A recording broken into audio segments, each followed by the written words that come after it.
Quando eu comecei a gravar o meu primeiro vídeo sobre Hunter x Hunter das Formigas Quimeras, eu percebi que seria muito difícil falar sobre Hunter x Hunter sem citar pelo menos mais 2 arcos. E como eu já fiz um vídeo completo sobre o arco de York New, que eu vou deixar passando aí em cima para vocês, me restou falar do que para mim é o que dá início a tudo e que faz com que os outros arcos sejam tão bons. No caso, o arco do Exame Hunter, que inicia essa história. E hoje vamos falar a respeito desse arco aqui no canal. E era pra ser um vídeo só, virou uma trilogia. Agora eu tô lascado, vou ter que fazer dos outros 2 também. Fala aí pessoal, beleza? Mágico aqui no Nerd Lane, trazendo mais um vídeo a respeito de Hunter x Hunter. Esse é o terceiro vídeo do que se tornou uma trilogia. Pra você que nunca viu nenhum vídeo dessa série, eu vou deixar eles passando aí a todo momento do vídeo. É importante explicar também que eu não vou recontar o arco todo aqui. Nessa série, eu trago alguns momentos desses arcos que eu acho importante e impactante e eu comento a respeito deles. Momentos esses que eu acho que pode fazer com que a sua visão a respeito da obra seja diferente. Momentos esses que eu considero também ser essencial para a construção desse arco. E agora, com as apresentações feitas, vamos falar desse arco, que é um dos melhores inícios de todos os animes.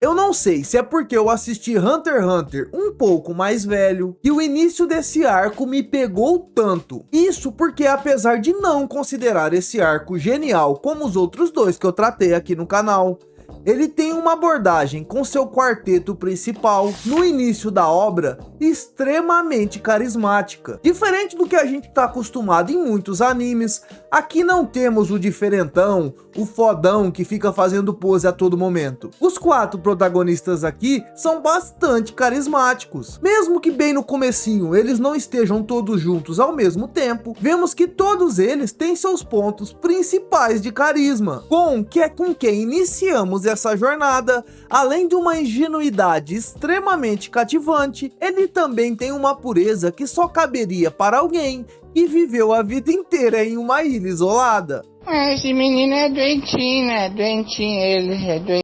E Lua, que seria a nossa segunda criança do grupo, apesar de mostrar um pouquinho mais de esperteza que Gon, também logo no início mostra que está ali para se divertir. Já no caso de Leório, ele é tratado como o alívio cômico do grupo, então é sempre ele que está fazendo as cagadas. No caso de Kurapika, é onde eu gosto bastante da abordagem de Togashi, já que por conta de todo o seu background, era muito fácil cair naquele clichê de criar um personagem sombrio e trevoso, mas Togashi busca abordar Kurapika como o mais maduro do grupo e também o responsável por pensar entre aquele bando de doido. E o principal de tudo isso, e que faz com que esse quarteto de protagonistas marque tanto quem está assistindo, é que os 4 têm uma química absurda quando estão juntos. Cada um com seu papel desenhadinho por Togashi, fazem com que nós queiramos acompanhar esse quarteto por toda a obra. Outro ponto aqui que é muito importante e também muito interessante no início desse arco é que os objetivos dos personagens principais não são grandiosos como estamos acostumados em muita obra shonen, mas ao mesmo tempo eles são extremamente importantes sentimentalmente falando para cada um desses personagens. Com exceção de Kurapika, que existe um vilão por trás do seu objetivo, os outros personagens só estão buscando algo que pode ser extremamente trivial para nós quando assistimos, mas que para eles é extremamente importante, e é através dos objetivos desses personagens que vamos entender um pouco sobre a personalidade de cada um, e também como esses personagens veem o mundo. Porém,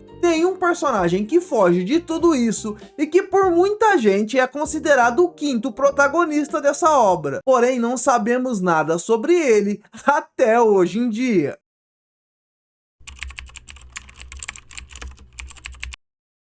Eu Eu digo que muita gente considera Hisoka um quinto protagonista, mas eu acho que é muito mais pelo seu efeito nesse arco. Hisoka rouba completamente a cena logo no início do Exame Hunter. Vemos um personagem extremamente misterioso e que fica claro pra gente logo no início que ele também é extremamente poderoso e perigoso. E a gente descobre também que ele tem gostos bastante duvidosos. Que delícia, cara! Hisoka nesse arco é tão importante e aparece tanto quanto os protagonistas de Hunter x Hunter. Isso porque o Hisoka é uma forma de Togashi nos dar uma prévia do que seria e do que será o mundo de Hunter x Hunter. Ele é um personagem extremamente misterioso já logo no início, mas no momento onde ele começa a poupar os nossos protagonistas numa espécie de jogo psicológico muito louco, ficamos extremamente intrigados para saber que caralhos é esse personagem. Aquela cena, por exemplo, onde é nos mostrado a sua sede de sangue, é uma das melhores cenas desse arco. Apesar de toda aquela postura dele misteriosa, naquele momento vemos a verdadeira face de Hisoka, que é basicamente um monstro sedento por sangue. E entendemos que, de certa forma, ele não está sedento apenas por matar. Nesse mesmo arco, vamos entender um pouco da lógica doentia desse personagem, já que o seu maior desejo, e também aquilo que o excita, é destruir o futuro de personagens promissores ou já poderosos. Então vemos nesse arco Hisoka enfrentar um Hunter que ele quase matou no passado, e vemos que ele se diverte muito ao derrotar um personagem que perdeu para ele, treinou bastante e depois tentou derrotá-lo e perdeu novamente. Esse momento é importante para entendermos um pouco dessa lógica doentia e distorcida de Hisoka. E também é importante para entendermos o porquê que ele está poupando os nossos protagonistas e matando outros diversos personagens. E aqui entendemos que Hisoka está deixando nossos protagonistas vivos porque vê potencial neles, mas também ao ver esse potencial e deixar os nossos protagonistas vivos, Hisoka está de certa forma os marcando como alvo. Fica claro que Togashi quer trabalhar Hisoka como uma força da natureza. Os seus objetivos não são muito claros, ele não está em momento algum preocupado em desenvolver o passado desse personagem, mas ele está sempre aparecendo na história e interferindo nos caminhos dos protagonistas.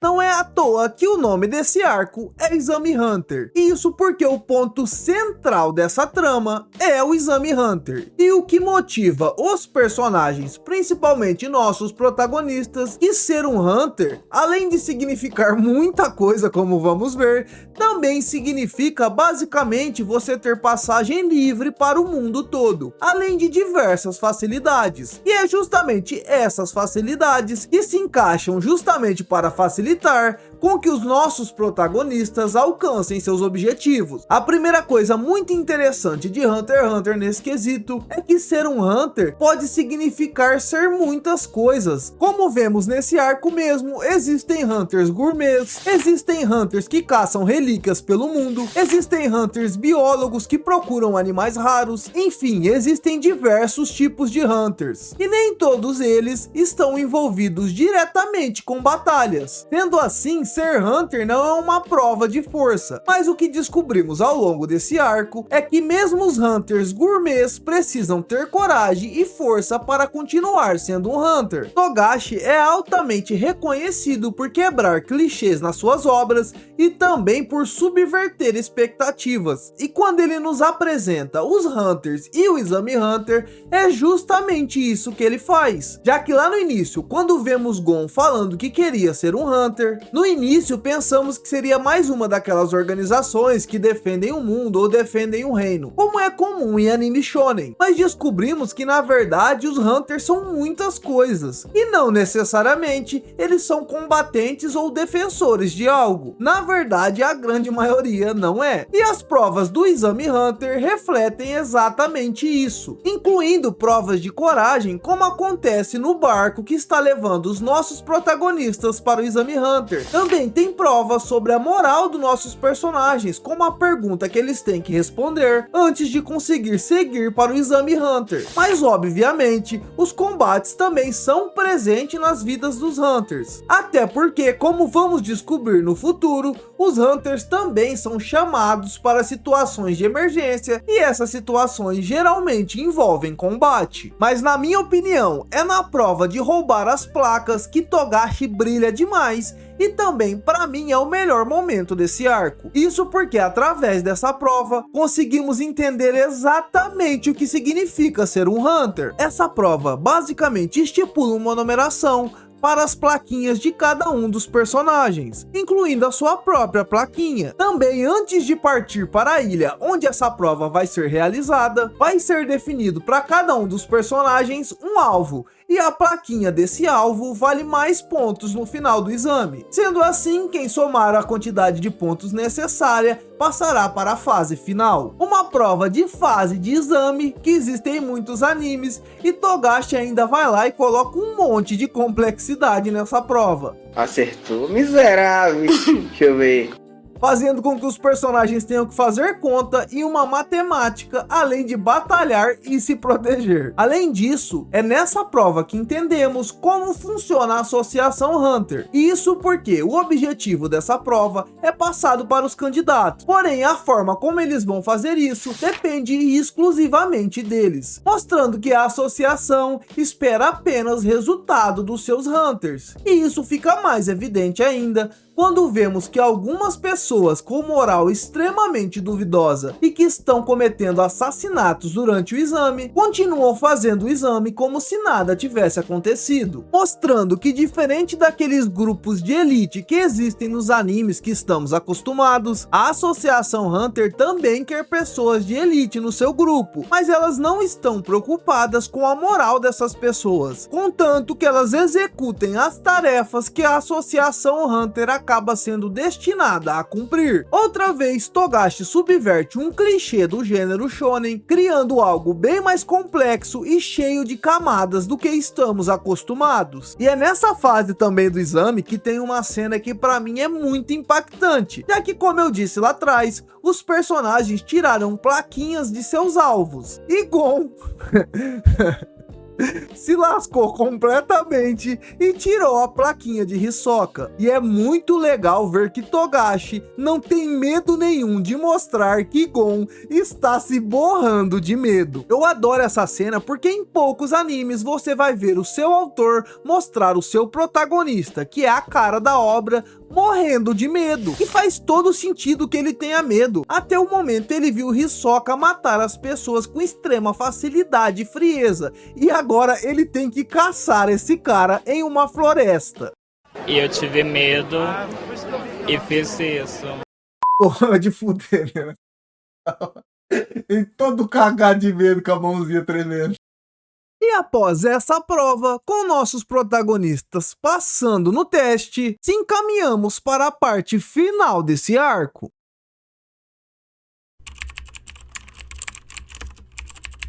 Apesar de não considerar esse final o ponto mais alto desse arco e preferir o meio dele, eu acho que é muito interessante que Togashi ainda usa essa parte para desenvolver psicologicamente alguns personagens. Togashi aqui continua com seu desejo ardente de subverter o gênero do shonen.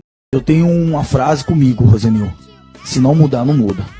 Isso porque justamente na fase de batalhas do Exame Hunter, ele esquece completamente as batalhas e utiliza esse momento para desenvolver as duas figuras que foram as principais nesse arco. Gon e Killua. A respeito de Gon, vemos uma característica da sua personalidade que vai ser presente na obra toda, mas que principalmente no arco das Formigas Quimeras vai ser decisivo para esse personagem. Togashi aqui mostra e trabalha muito bem toda a obsessão de Gon. Ele mostra que Gon, mesmo sendo uma criança, tem um total desapego por sua vida, um pouco por sua ingenuidade, mas também um pouco justamente por conta da sua obsessão. E principalmente o Killua tem um grande desenvolvimento nessa parte. Entendemos muito bem o porquê ele deixou a sua família de assassinos, justamente por vermos a forma cruel como a sua família, na figura do seu irmão, lida com ele para controlá-lo. Seu irmão ameaça matar Gon, colocando toda uma pressão psicológica gigantesca na cabeça de Killua. Isso porque em Gon, Killua encontrou aquilo que ele estava buscando. Além de um refúgio da sua família, ele encontrou um amigo. E é muito interessante porque isso que estou falando contrasta exatamente com o que eu falei no início. Por mais que seja experiente e um assassino treinado, Killua ainda é uma criança e está buscando um amigo. E ele conseguiu encontrar esse amigo na figura de Gon. E é justamente com essa situação, nesse arco do Exame Hunter, que para mim nasce a amizade mais linda de todos os animes. A forma como Killua enxerga Gon como alguém que é seu refúgio daquele mundo tão cruel que ele tenta fugir é muito bonito. Assim como Gon se apoia em Killua de todas as formas para conseguir o seu objetivo. Então eu acho que essa parte final funciona muito melhor para desenvolver esses dois personagens, principalmente o Killua, já que essa fase acaba sendo bem curtinha e temos um corte após a luta de Gon contra Hanzo. Esse corte mostra um pouco do que eu já tinha falado lá atrás. Togashi aqui novamente quer subverter o gênero dos shonens, então após nos mostrar provas de resistência, provas culinárias e provas de perguntas e respostas, justamente no momento do exame onde existem provas de combates, ele corta no meio. E mais do que isso, os momentos que são mostrados para nós durante essa fase de torneio, principalmente de Killua e de Gon, praticamente não tem luta, já que Gon toma um sacode de Hanzo e Killua cai contra seu irmão e não consegue lutar. E essa vai ser a primeira vez que você vai presenciar um time skip no meio da batalha final. O bicho é bom mesmo, pô. O bicho é diferenciado, rápido, virado na desgraça.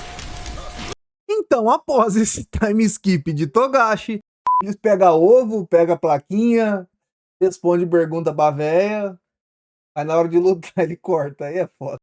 Descobrimos por meio de outro personagem o que aconteceu durante essa fase final do Exame Hunter. Gon fica sabendo que Killua foi desclassificado para proteger ele e descobre que seus outros dois amigos passaram no Exame Hunter. E esse finalzinho do Exame Hunter deixa um gancho bem grande para o próximo mini arco que vai acontecer, o arco de resgate de Killua. Esse arco, diferente do que acontece em outros arcos de Hunter x Hunter, principalmente dos dois que eu falei aqui no canal, tem um final bastante esperançoso e eu diria que tem um final até feliz, obviamente desconsiderando o que aconteceu com Killua, e ele tem um bom fechamento, agora com nossos protagonistas com suas licenças Hunters, prontos para realizar os seus sonhos e embarcar em novas aventuras agora como Hunters. O arco do Exame Hunter é uma excelente introdução de personagens e de universo para Hunter x Hunter. Apesar de ser um universo muito vasto e que ainda hoje não conhecemos muita coisa a respeito dele, o Exame Hunter serve muito bem para ser uma introdução de pelo menos como funciona parte daquele mundo. Uma coisa muito importante que acontece no Exame Hunter e que é extremamente coerente dentro do universo de Hunter x Hunter é que daqui para os outros arcos não existem grandes mudanças. Togashi parece já ter pensado bastante, bem profundamente, sobre as bases do que ele queria construir. Então o Exame Hunter é uma excelente base para toda a obra, já que praticamente não temos grandes alterações para o restante da história, apesar que muita gente comenta da ausência do Nen logo nessa fase, o que seria algo incoerente, já que existem personagens que sabidamente já deveriam usar Nen nesse nesse momento. Porém, na minha visão, isso não atrapalha de forma alguma a obra, por mais que faz sentido um pouco sim,